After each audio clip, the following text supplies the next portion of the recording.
দর্শক, আজ কুমিল্লা জেলার মুরাদনগর থানার অন্তর্গত নহলচুমানি বাজারে ঈদ উপলক্ষে এক বিরাট গরু ছাগলের হাটের আয়োজন করা হয়েছে। উক্ত হাটে আপনারা দেখতেছেন আমার সামনে যে দুইটা গরু, একটা হচ্ছে কালো রঙের আর একটা হচ্ছে লাল রঙের।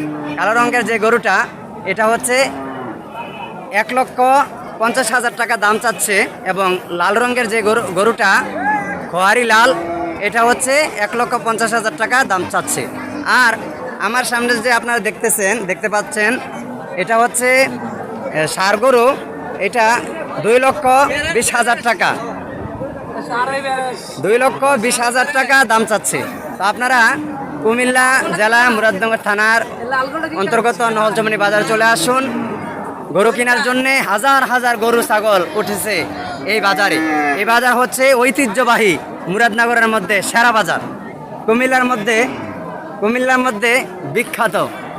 মধ্যে বিখ্যাত একটি বাজার ঈদ উপলক্ষে হয়েছে, সেটা হচ্ছে কুমিল্লা জেলা মুরাদনগর থানা নহলচুমানি বাজার।